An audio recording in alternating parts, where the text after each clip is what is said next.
যিটো সময়ত ল'ৰা ছোৱালীৰ ফলাফলক লৈ পিতৃ মাতৃ উৎফুল্লিত হয় সেইটো সময়ত মাকৰ ফলাফলক লৈ ল'ৰা ছোৱালী উৎফুল্লিত। হাসিনা বেগম 3 সন্তানৰ মাতৃ আমাৰ ষ্টাডি লিডছ একাডেমীৰ অনলাইনৰ নিয়মীয়া ষ্টুডেণ্ট আছিলে। সদ্যঘোষিত উচ্চতৰ মাধ্যমিকৰ চূড়ান্ত পৰীক্ষাৰ ফলাফলত 500 নম্বৰৰ ভিতৰত সৰ্বমুঠ 419 নম্বৰ পাবলৈ সক্ষম হৈছে হাসিনা বেগমে। সৰ্বমুঠ পাৰ্চেণ্টেজ হৈছে 83.8। 5খন বিষয়ত লেটাৰ পাইছিলে। কোন ধৰণৰ 4th সাবজেক্ট তেওঁ ৰখা নাছিলে। মই মাৰ্কছখিনি ক'বলৈ গৈ আছোঁ। স্বদেশ অধ্যয়নত 82, পলিটিকেল সায়েন্সত 84, এডুকেশ্যনত 85, বিহুত 95, আছামিছত 89, ইংলিছত 66। এই হাসিনা বেগমে আজিৰ পৰা 15 বছৰ আগতে মেট্ৰিক পাছ কৰিছিলে। মেট্ৰিকত তেওঁৰ পাৰ্চেণ্টেজ আছিলে 57। আজিৰ এই ভিডিঅ'টো বনোৱাৰ মূল উদ্দেশ্য হৈছে যে আমাৰ ষ্টাডি লিডছ একাডেমীৰ যিসকল ছাত্ৰ ছাত্ৰী আছে, যিসকলে আমাৰ ভিডিঅ'বোৰ ৱাচ কৰে, আমাক ফ'ল' কৰে, আমাৰ ক্লাছবোৰ অনলাইনৰ যোগেদি গ্ৰহণ কৰে, সেইসকল ছাত্ৰ ছাত্ৰীয়ে এটা অনুপ্ৰেৰণা পাব। তোমালোকে এটা মটিভেশ্যন পাবা যে তিনিজন সন্তানৰ মাতৃ এটা সংসাৰ চলাই নিয়াৰ লগতে যে কঠোৰ পৰিশ্ৰম কৰিলে, যে একাগ্ৰতা থাকিলে যে আমি যিকোনো অসম্ভৱ কাম সম্ভৱ কৰিব পাৰিম। এটা উদাহৰণ তেওঁ। আমি যিটো ফলাফল পোৱাৰ পাছত আমাৰ ষ্টাডি লিডছ একাডেমীৰ টিম হাসিনা বেগমৰ ঘৰত ভিজিট কৰিছোঁ, সম্বৰ্ধনা আমি জনাইছোঁ, জ্ঞাপন কৰিছোঁ। আৰু হাসিনা বেগমৰ হাজবেণ্ড বা শহুৰেকক আমি ধন্যবাদ জ্ঞাপন কৰিছোঁ এই অপৰচুনিটি দিয়াৰ কাৰণে। আজিৰ যুগত উঠি অহা নৱপ্ৰজন্মই বহুত বিভিন্ন ধৰণৰ গেম হওক, ইনষ্টাগ্ৰাম, ফেচবুক, হোৱাটছআপ এইবোৰ ব্যৱহাৰ কৰি নিজৰ মূল্যৱান সময় নষ্ট কৰে। মোবাইল ফোনৰ জৰিয়তে ঘৰতে বহি তেওঁ ক্লাছবোৰ গ্ৰহণ কৰিছিলে।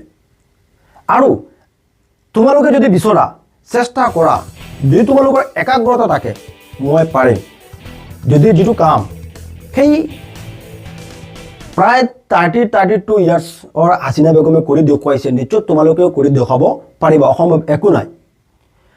আমাৰ ষ্টাডি লিডছ একাডেমীৰ পৰা প্ৰতি বছৰ ভাল ৰিজাল্ট কৰি যায় ষ্টুডেণ্টে, কিন্তু এইটো হৈছিলে এটা ব্যতিক্ৰমী এটা ফলাফল, যিটোৰ কাৰণে আমিও আনন্দিত।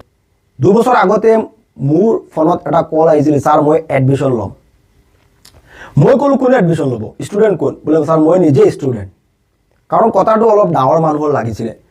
বা মই সুধিলোঁ তেওঁক যে মেট্ৰিক কেতিয়া পাছ কৰিছিলা? বোলে ছাৰ 15 বছৰ আগতে মই মেট্ৰিক পাছ কৰিছোঁ, এতিয়া মই এডমিশ্যন ল'ম।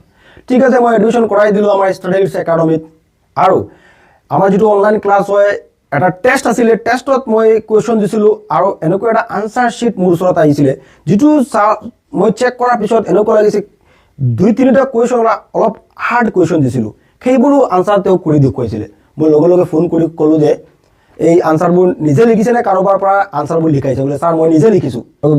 যেতিয়া টেষ্ট হৈছিলে, যেতিয়া আমি এক্সাম লৈছিলোঁ, গোটেইখিনিত এপিয়াৰ হৈছিলে। গতিকে নিজৰ যিটো সংসাৰৰ কাম কাজ আছিল সেইখিনি সুন্দৰভাৱে পৰিচালনা কৰিছিল। ল'ৰা ছোৱালী আছিল, স্কুলত গৈ আছে, এইবোৰ হেৰি কৰিছিলে। ইয়াৰ পাছতো যে এই ফলাফলটো দেখুৱাইছে, এইটো কাৰণে আমি আমাৰ ষ্টাডি লিডছ একাডেমীৰ ফালৰ পৰা শুভেচ্ছা ও অভিনন্দন জ্ঞাপন কৰিছোঁ। তোমালোকে এই হাসিনা বেগমৰ যিটো কঠোৰ পৰিশ্ৰম, যিটো নিয়মানুবৰ্তিতা, হাসিনা বেগমৰ পৰা তোমালোকে এটা পাঠ গ্ৰহণ কৰা যে আমিও পাৰিম। 15 বছৰ আগতে মেট্ৰিক পাছ কৰা এজন ষ্টুডেণ্টে যদি কামটো কৰিব পাৰিছিলে, এটা সংসাৰ চলাই নিয়াৰ লগতে সেই এটা ভাল ফলাফল দেখুৱাব পাৰিছে, তোমালোকে কিয় নোৱাৰিবা? তোমালোকে চেষ্টা কৰিব লাগিব। চেষ্টাত কৰিলে কোনো অসম্ভৱ নাই। তোমালোকে চেষ্টা কৰি যোৱা, চেষ্টা কৰিলে তোমালোকেও পাৰিবা। আৰু আমাৰ পৰা তোমালোকৰ যিমান সহায় সহযোগিতা লাগে আমি তোমালোকক সহায় সহযোগিতা কৰিম। আৰু যিসকল ছাত্ৰ ছাত্ৰীয়ে অহা 2027 বৰ্ষত পৰীক্ষাত অৱতীৰ্ণ হ'বা, তোমালোকে বিচাৰিলে আমাৰ ষ্টাডি লিডছ একাডেমীৰ এপ ইনষ্টল কৰি আমাৰ লগত আমাৰ ক্লাছবোৰ তোমালোকে গ্ৰহণ কৰিব পাৰিবা। ডিটেইলখিনি ভিডিঅ'টোৰ ডেছক্ৰিপশ্যনত তোমালোকে পাই যাবা, বা স্ক্ৰীণত আমাৰ হেল্পলাইন নাম্বাৰ পাবা তোমালোকে, বা আমাৰ হোৱাটছআপ চেনেলতো জইন হ'ব পাৰিবা। মেটেৰিয়েলছখিনি বা ইনফৰমেশ্যনবোৰ আমাৰ হোৱাটছআপ চেনেলতো দিয়া হয়, হোৱাটছআপ চেনেলত তোমালোকে জইন হ'ব পাৰিবা। স্ক্ৰীণত আমাৰ হেল্পলাইন নাম্বাৰ দিয়া আছে।